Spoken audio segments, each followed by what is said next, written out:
Hello, everybody, and welcome back to Awkward Silences. We are here with our monthly installment of Tacos and Tide Pods, where we talk about what is good and not so good in the world of user interviews, UX research, and whatever is top of mind. Roberta is here and JH is here. Hi, guys. Hey, how's it going?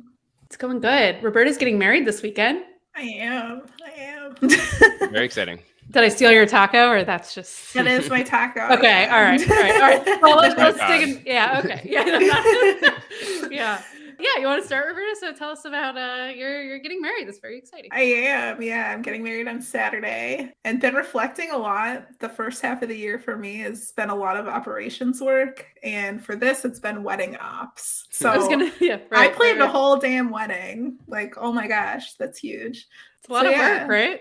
Yeah, it is a lot. It is a lot of work. Yeah. But research ops is like strangely more difficult because there's more people involved. It's just very different. But yeah, I'm looking forward to just having fun this weekend. It's been a long time planning it. So yeah. Where is it? How many people are coming? Where's my invite? I think it got lost in the mail.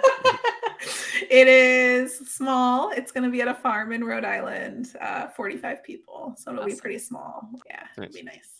JH, what's your taco? My taco. I read something the other day that aligns a lot with something I think about work, which is, keeping the small stuff so that you actually have some space for the bigger stuff. And it reminded me a lot of Shreyas Dashi on Twitter, like a favorite product follow. Kind of popularized a framework called LNO, which like some tasks are leverage, like they're really high leverage. So they're really important to do well because they have a lot of return. Some are N, so neutral. So they're kind of like break even, like. And then some things are just, they're overhead. Like you have to do them. They're important, a status update or whatever. But they don't have that much impact most of the time. So you want to kind of minimize it.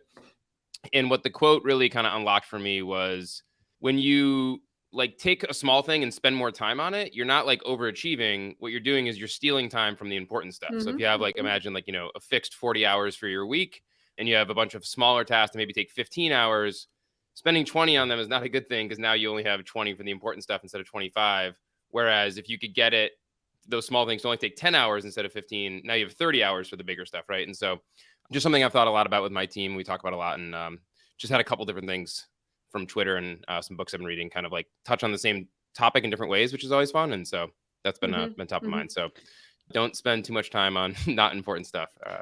Which sort of begs the question of like, why do the not important stuff at all, right? Because it's also like, if you're not going to do it well, don't bother doing it. And so I think you get that temptation of like, well, if I'm doing it, I want to do it well, right? And then that's where you get into all that lost time, especially if you're someone who kind of tries to do the things you do well. And so just not doing things can be a good way to go too sometimes. Yeah, I think in his original like tweet thread about the overhead task was, a lot of people in product and research and other types of work are kind of like overachievers, perfectionist type people. He's like, so if on those ones you force yourself to do a quote unquote like bad job, he's like, you're still not going to do a bad job. Like your baseline is still going to be pretty good, but you can kind of try to break yourself out of the mental stuff. Right. But I agree. If you can just cut stuff, if you have a meeting that you don't need anymore, get rid of it is better than trying to breeze through it. Right. So. Right. And what's a neutral? That sounds like. I forget. He has some examples in there, but I think, things where you're kind of like just breaking even on your time spent. Right. So you put an hour of time in, you get an hour of impact back. So maybe like linear, like as opposed to so they're useful, but they're not the things where it's like, if I do a really good job writing this strategy outline and then I share it, it gets shared with 50 people. And so that has like much more leverage, right? Than, some other things in your day. So cool. All right. I've got a meta taco. Delicious. Which is our 100th episode just aired last week. And that's pretty cool because not that many podcasts get to 100 episodes. And I think our ambition when we started this was just to like do it and see what happened. And maybe it would be kind of cool kind of thing, but certainly no ambition in terms of like listenership or number of episodes or anything. It was really just to do it and see. So pretty cool milestone to get to. And also I think one of our maybe concerns in the beginning was like, are there X episodes worth of content to even talk about if we keep it sort of tight on UX research? And the more we do, the more I'm just like, there's so many more things to talk about. So the more you zoom in, the more there is to explore. Yeah. So to celebrate, I didn't tell you both this, but I listened to the first ever episode. Oh God. That's not a good one. Your interviewing skills have just increased exponentially since then. So that was really cool. And then I'm really curious, do both of you have a favorite episode? No. Like having a favorite child, I have to think about it, but it is kind of cool to see some of, when I look at the stats, which I don't do a ton, but when I do, it's cool to see some of the most popular ones really are great episodes. So like one that comes to mind, not necessarily my favorite, but a really good one was with Amy Chess, formerly of Amazon, about how to ask good research questions. It's fun when people are just know what they're talking about so forward and backward. It comes so easily. And that was a really fun conversation that I know people have gotten a lot out of because people listen to it and they've talked about it, told us how much that's been helpful to them. So that was a really good one. A fun, like memorable one for me early on was when we got Laura Klein on, just because one, she was kind of like a big name at the time when we were like having trouble, like, figuring out what guests we could get on here. But two is, her and I had an exchange on Twitter where I think we kind of got our wires crossed a little bit about like a sensitive, complicated topic. And it was nice to just like have this format and this sort of channel to discuss it on, because it was just a much better conversation to have over, a podcast than it was trying to do a couple tweets back and forth. And so it was kind of a cool, like the medium is the message type of thing of, oh, this is a conversation that's much better suited for like a back and forth exchange than it is, hot takes on Twitter. So that was a cool kind of, to see that loop come through was interesting. Yeah, that's really cool. Yeah, definitely. We should do more of that. Get more of folks who disagree with in public on Twitter and get them on. Yeah. We haven't done that in a while. It's good stuff. All right, so that's the taco portion. Who would like to kick off with a Tide Pod? I can go. Well, one of the other tacos was that we got to meet as the leadership team in Nashville. And as one of our teammates described it, it was lawlessness. Had a lot of fun, but did get COVID from the retreat. So that was pretty tough. Still recovering. It's still there. It's still out there, people. So be safe. Yeah. Well, I'll just jump onto that because this is also my Tide Pod. I guess we could coordinate ahead of time, but why? Gotta keep it fresh. So I too got COVID. So I don't think you did, JH, but 2 of 3. I did not. I made it this far without getting it though. And, my thinking was sort of adults making informed decisions, and we're all getting this thing eventually. So COVID is the enemy, not getting together with your coworkers. And grateful for vaccines. That's a taco on my Tide Pod. I've been much sicker before. So just kind of dealing with not tasting or smelling so good, but I hear it's going to come back. And getting COVID's not great, but could be a whole lot worse, obviously. So ready for this thing to go away, though. Jeez, aren't we all tired of it? Yeah.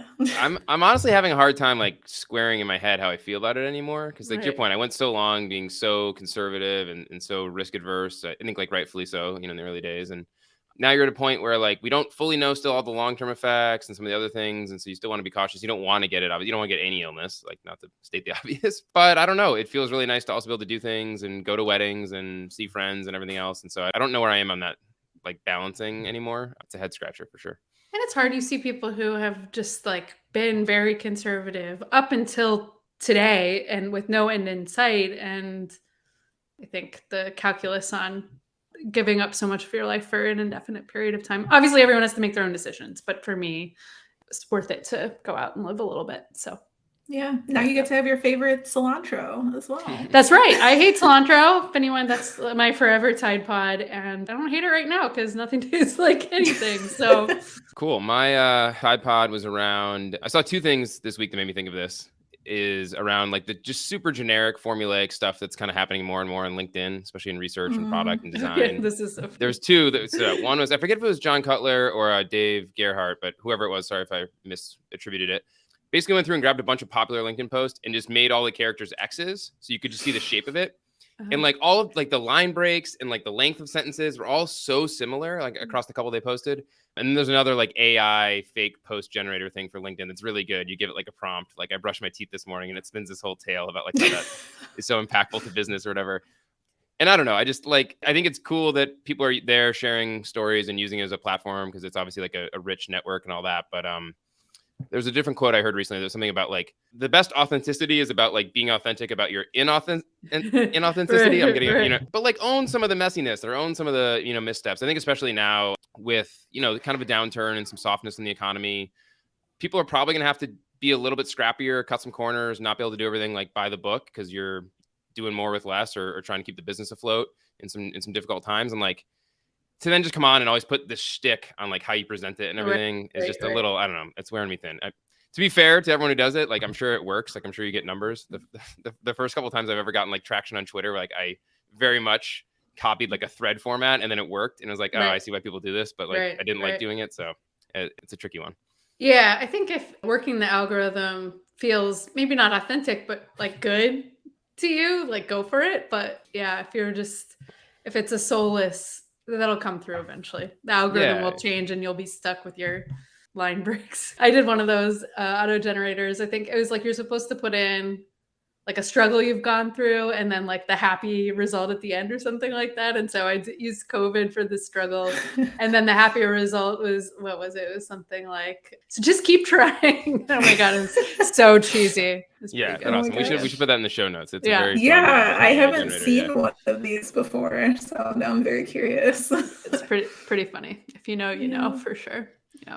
Yeah, so I don't know. You don't have to be so formulaic. You can just share your thoughts in a slightly more unique way. Yeah, for sure. Well, on that note, we've worked through the formulaic aspect of this episode. Anything else, guys, before we break? So yeah, we're always trying new kind of platforms for this video podcast we're doing now. So let us know what you think. I think we're going to try to live stream this in a not live way. So maybe you can comment or engage. So please do that. And maybe on that note, now that we're at 101 deep, if you have any topics or guests that you'd like to see, please reach out to us on Twitter or LinkedIn. A few people have actually, as we've kind of gotten a little more popular, have reached out and say nice things about the podcast, which is really nice to hear. But if you have constructive stuff around who we should talk to or what we should talk about, please reach out. That'd be great. All right. That's a wrap.